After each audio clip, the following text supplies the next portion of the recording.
Hi, this is James from Tabletop Gaming Guild, and today we're going to look at the 2 to 4 player game, Raiders of the North Sea, published by Garfield Games. So let's go ahead down the table here. I'll give you a general overview of how to play the game, and we'll come back and I'll give you my final thoughts.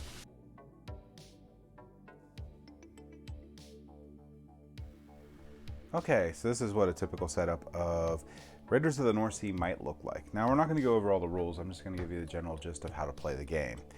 To set up, you're going to take a flag from each of the players, and you're going to place them on 3 different places. So this is the armor track, the Valkyrie track, and the points track at 0. You'll also shuffle up these tiles, and place one each in these 3 locations. You will also take a look at the color of each of these locations here and place a corresponding Viking meeple of the matching color in all those areas. Also, you will look at the little green symbol on here. So this one's a 3. You will have all your different resources, which there is going to be cattle, there's going to be gold, there's going to be Valkyries, and then there's iron, which is this little guy right here. You're going to take all of them, shuffle them up in this cool little bag, and then place them out on each of the sites randomly, equal to the number that is shown here. After that's all set up, you're going to take 3 more of these black Vikings and place them in these 3 starting locations on the board. In addition to this, each player is going to get 1 Viking, 2 silver, a player's card that you're going to put on the non-50 side, because once you hit 50 on the track, you'll flip this over and you start the track over again.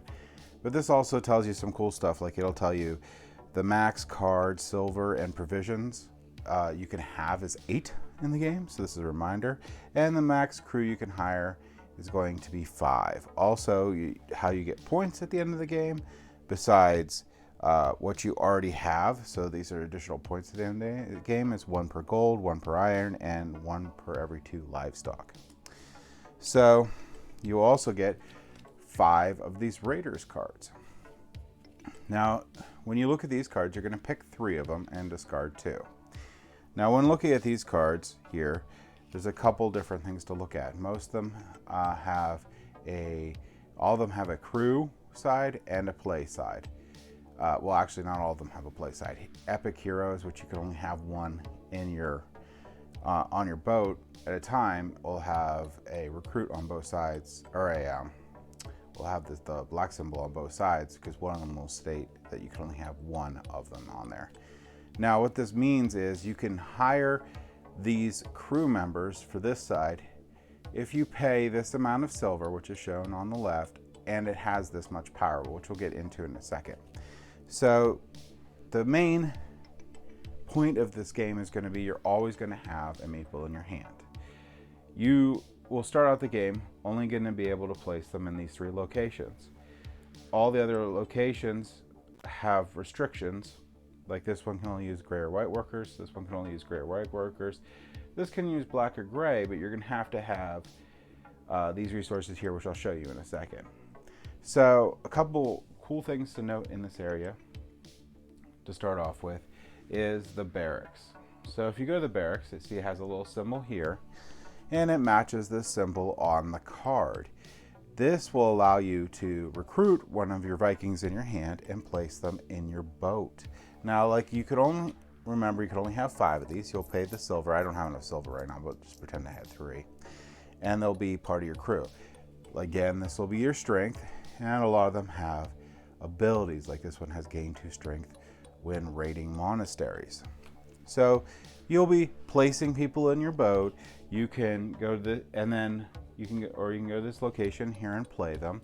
But after you place a worker, you have to pull a worker back. So you're going to place a worker, do what the location says, and you get to pull a worker back. So let's say I pull this one back. This one has the blue symbol that says play, so then I get to play one of these for their ability on the right. When I do that, I immediately do whatever it says here, and then I discard this Viking up here. Now, one thing to mention when you start your game, I kept all the cards, but when you pick your 3 that you keep, the other 2 will actually go to the bottom of the Raiders deck. But throughout the game, when you're playing these, they will go into a discard pile. And if you ever run out of cards, you will take the discard pile, shuffle it up, and make a new draw deck. So that's what you're doing. You're basically placing down a worker and pulling back a worker, and you get to do 2 actions generally on your turn. You are doing these different locations, like this one lets you draw 2 cards. This one lets you discard them for silver or gold, to be able to get out to these different locations. Now you'll notice that these ones have gray workers, these ones have white workers. These ones require gray workers or white workers to be able to place anything there. So you will be progressing throughout the game to try to get these workers, and when you place these workers here, they stay, so they're gone forever. What you're going to end up doing is you have to have the provisions, so this requires 3 provisions, which you can get at this location here, or going here later on to trade a cattle for 2 provisions. To rate it, these little icons right here mean that's how many crew members you have. I couldn't go there unless I had a second crew member. Now, this little band right here is going to be all very simple raids. You're going to simply get 1 point for going there. You're going to turn in the goods provisions that it required to get there, and you're going to meet this prerequisite here. Once you do so, you can pick one of these 3 to pull from, as long as there's stuff available. So if I pull from this one, I will get this one back in my hand, and the second action I get is to pull these out. Now, these normal goods will go onto my board, and remember, I can only have a max of 8. These 2 Valkyrie icons are unique. What these guys do is immediately I lose crew members equal to the number I pulled. So in this case, it'll be 2. Those 2 people will be sacrificed. These Valkyrie tokens will go into this goods pool. Now, another thing is, if you ever get any goods for any reason, through cards or stuff, they have to be available in the goods pool, which will grow as the game goes by. So I have 2 people that got turned into Valkyries. So I'm actually showing the green player, but we're just going to pretend it's the red player. I will go up 2 on the Valkyrie track. Now, on these different tracks, the armor track, the Valkyrie track, those 2 ones, you see how these little point totals on here? At the end of the game, I will get points equal to where I'm at or above. So if I go to here, I'll get 2 points. If I go past this, I'll get 4 points. If I go here or past, I'll get 6 points. The same with the other track. So you're trying to push yourself up to that track. So it is worth it to get these Valkyrie tokens to do different things. But now I have a gray worker to do. And typically once you pull the gray worker, you're out of provisions. So you'll be going back into this area to get stuff. But some of the stuff unlocked now I can trade in a iron if I had it to get 2 armor, or 2 coins to get an armor. So I would move myself up this armor track. And why this armor value matters is for later on when you go into these areas.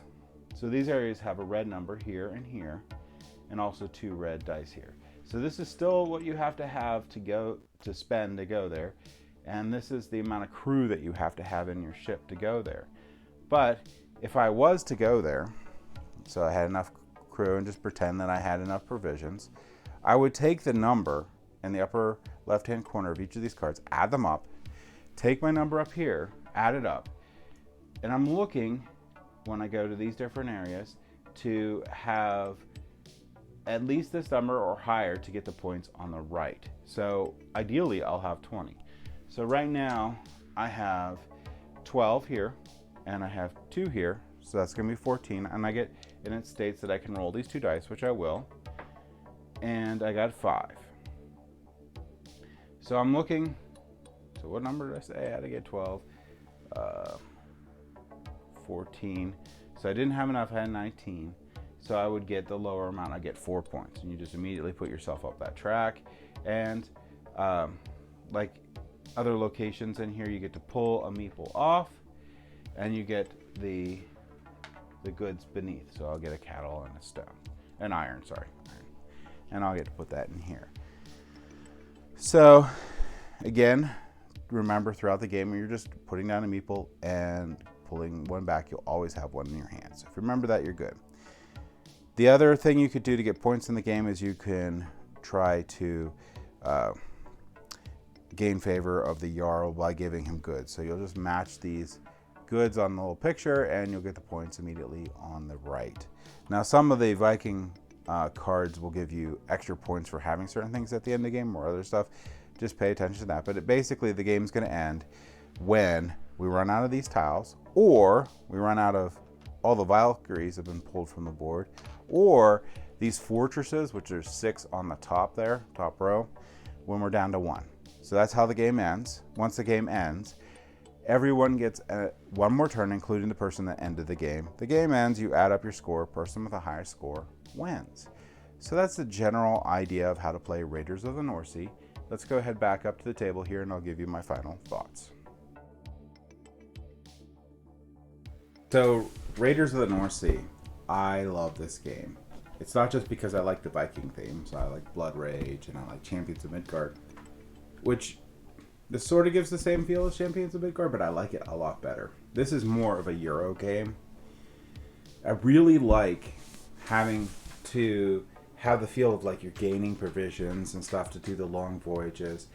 And you have to go out and you're going to raid the shorelines first, get goods, bring them back so that you can have a longer campaign, then go in and get the go after the monasteries and then eventually the fortresses once you have enough going.